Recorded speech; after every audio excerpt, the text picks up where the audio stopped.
Ok, et nous. Aujourd'hui, on va faire une petite balade le long du Couazou. On va pas faire le Couazou intégralement, on va faire qu'une petite partie. Donc on va démarrer ici du Terron pour aller, on verra à la fin. Donc on va faire un petit tour historique, léger comme ça, voir un peu sur tous les paysages. La partie du Couazou qui s'en va à la mer, ça on fera une prochaine fois. Là on va remonter direction la source. Alors, donc, voilà.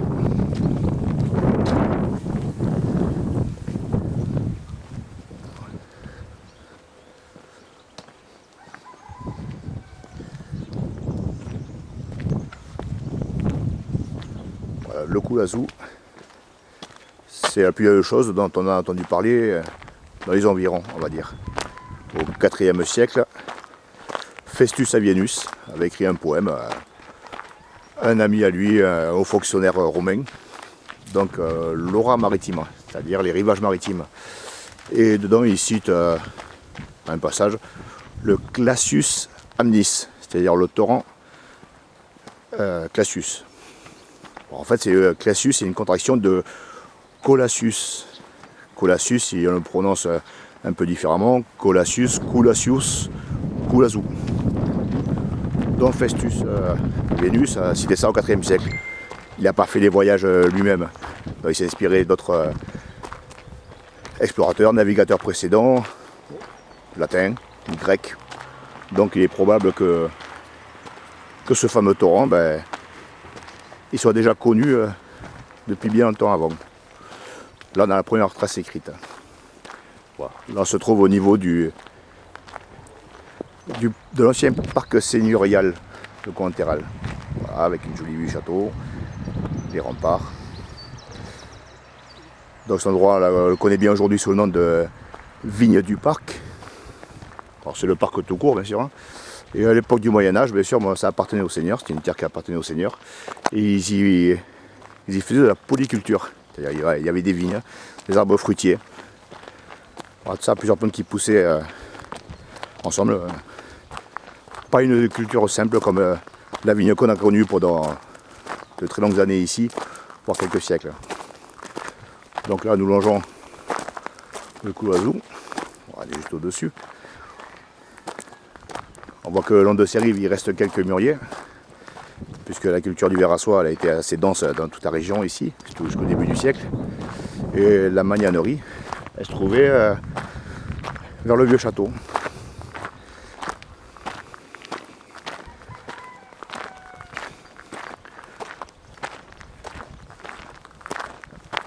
Au loin, on aperçoit le pont de l'intérêt local. L'intérêt local, c'est le nom d'une compagnie de chemin de fer.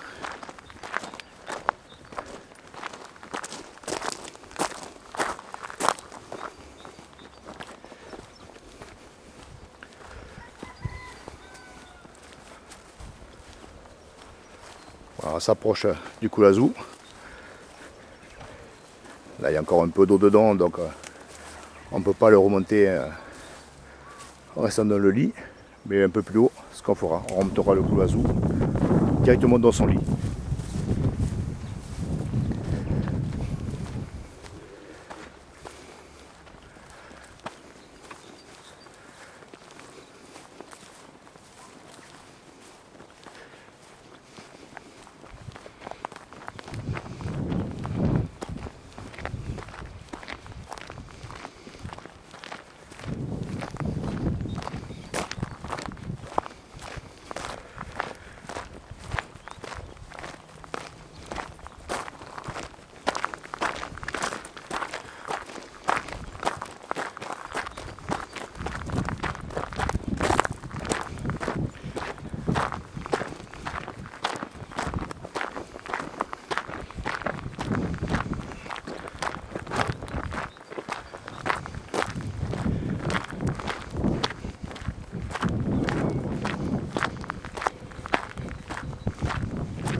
Voilà, juste avant de quitter le parc, une petite vue panoramique de Cointéral avec ces fameux remparts qui en imposent quand même. Hein. Donc on avait une très grosse cité, une ville au Moyen-Âge.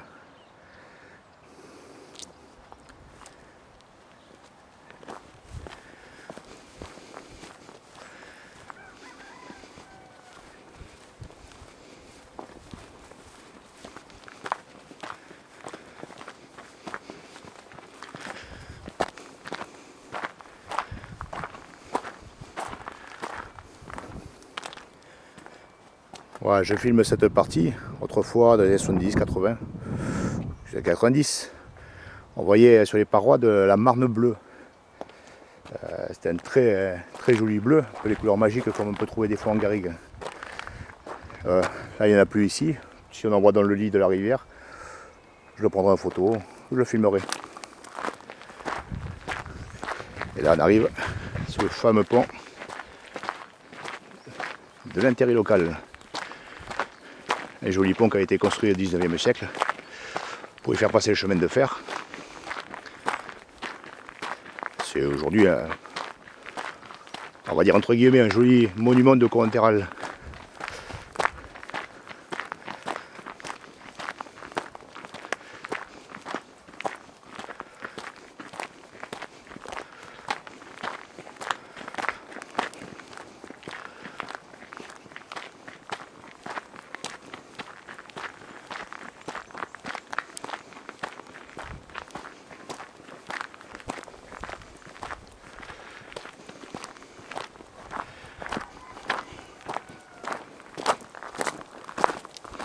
Voilà.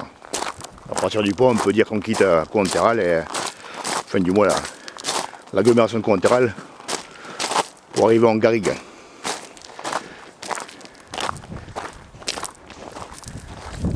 Voilà, ce fameux pont, l'arche de Puy dans le dessous.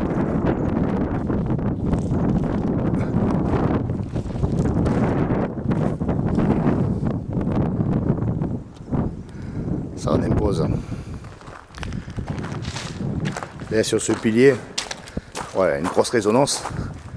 On peut voir quelques records de crue quand le coup d'oiseau est arrivé, dont celle de 2014 qui a battu tous les records.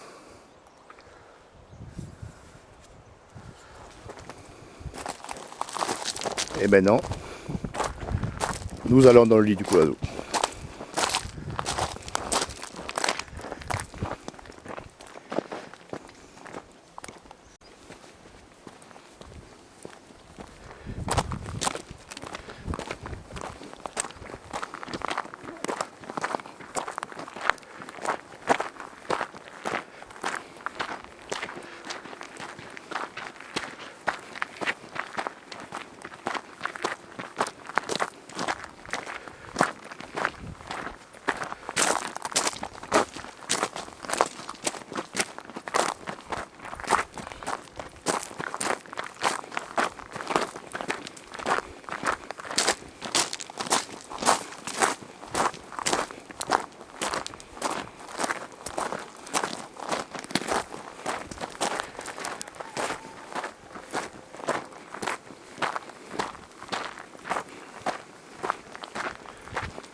Voilà, arrivé ici, on va marquer un tout petit arrêt.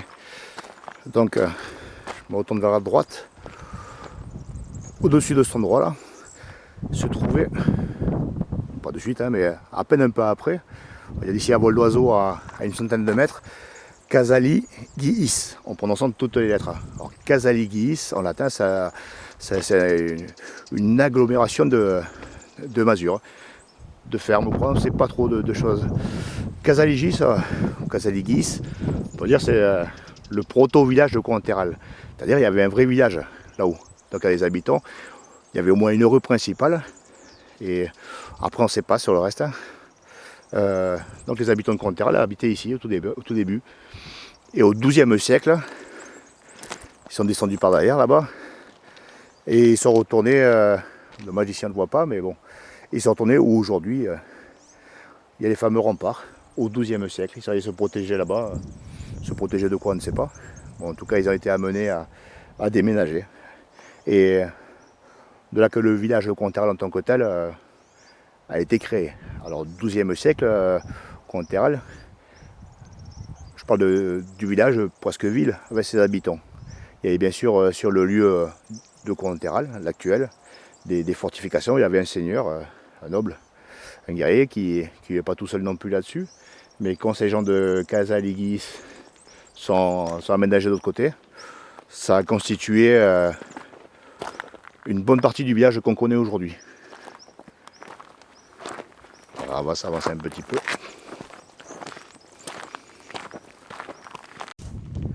Voilà, on est monté un petit peu. Là on se trouve au Baume, ce qu'on appelle le Baume. Alors cette grosse pierre là, quand était plus jeune, c'était rempli d'eau et on se là pour se baigner. Donc c'était un coin où on se réunissait souvent. Au printemps, l'été, même l'hiver c'est arrivé qu'on se baigne ici, donc ça peut arriver. Maintenant on voit un peu comme à l'image de la garrigue générale qui a aussi des merdes un peu de partout. Dans les gens, bon, voilà, bon, on va pas dire plus ce qu'on en pense, mais c'est un peu dommage. On se retourne à l'envers Courlanterral. Voilà, là on est vraiment dans le lit du Coulazou et on va se retrouver un peu plus loin.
Alors ce que je n'ai pas dit, c'est que la source du Coulazou, elle se trouve vers la Boissière, même peut-être un peu plus haut.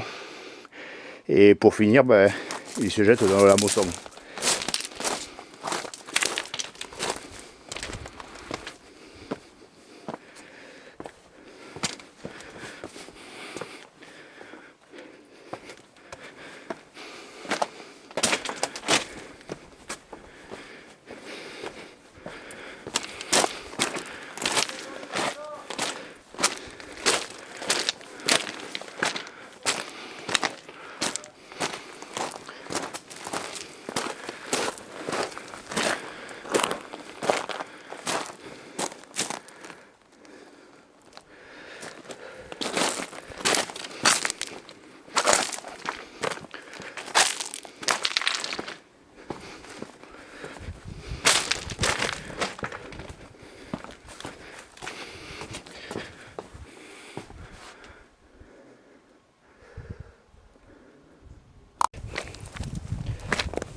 Ah ouais. Là, si tu tombes que tu es tout seul, là, tu peux commencer à parler. Hein. C'est farce. Tu sais ce qu'il y a là-dedans à fond? Des autres sangliers. Ah ouais. Ben ouais, ils tombent. Ils viennent, ils tombent, ils meurent et voilà, c'est fini pour eux. Les chats avec une main, putain, merde. Si tu passes en bas, c'est fini là. Attends, je me décale.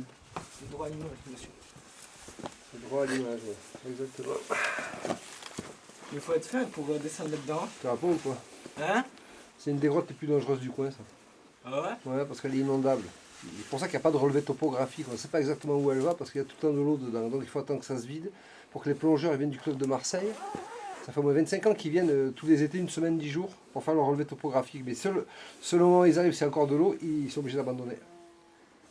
Ah, les papillons de partout. Il y a des papillons de partout. Et bien ta petite caméra là. Voilà, on est presque arrivé au bout de notre balade. Bon, pas au bout parce qu'on est à mi-chemin, on est allé au plus loin. Alors ici, c'est vrai que vu comme ça, c'est une vue du garrigue qui ressemble un peu à une autre.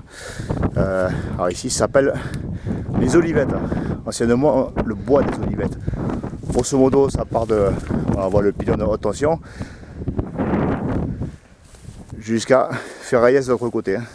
Et ça surplombe le Coulazou, rive gauche. Alors ici, la légende racontait qu'en 1346, ben, les paillasses, c'est sur ce lieu qui seraient tombés sur les hommes lassiens et les mazeliers venus couper du bois. On n'est pas pour du village. Alors, on peut dire ça fait comme une distance vis-à-vis du village. Il faut savoir qu'au début du XXe siècle, ben, ici il y a des gens qui étaient venus pique-niquer et ils se sont pris des paillasses durables. Donc comme quoi à l'époque, bon, déjà à l'époque quand ils commençaient, pas quand ils terminaient, dans les paillasses ça durait jusqu'à plus soif. Et ils sont tombés sur des gens qui étaient venus pique-niquer. Moi j'ai le Molte Pascal, hein, comme on dit. Alors comme on est sur place, ici aux Olivettes, c'est quand même un lieu, même si c'est légendaire, c'est quand même particulier. Alors un petit coucou à nos amis de Melas et de Cabriels, voilà, Claude et Marie-Thérèse, un petit bisou. On va se boire une petite Carthagène qui vient de Conthéral, fait maison, à leur santé. Tiens, tu nous filmes Eric. Je l'ouvre, hein. Ouvre-la, voilà. Faut qu'on entende le pouf pouf pouf. Vas-y, vas-y. Oh non, j'ai mis hier en bouteille, donc ça ne devrait pas détonner. Quoi qu'il y a un peu de gaz peut-être. Vas-y. Voilà.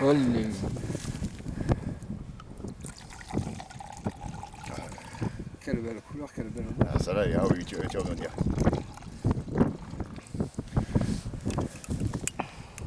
On en a un petit peu toi aussi, après? Je sais pas, peut-être. Tu vas goûter. C'est ce que j'allais te dire, qu'il en boit beaucoup le gamin quand il a 15 ans. Goûte-moi ça. Et de septembre ça, mais tu vas voir. Et ben voilà. Oh. Et Claude, Marie-Thérèse, à bientôt et À votre à la santé de tout le monde.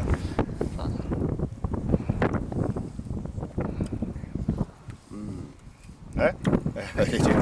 Ça c'est là, c'est un poison. Ah ça là c'est terrible. Elle est que de septembre, ouais.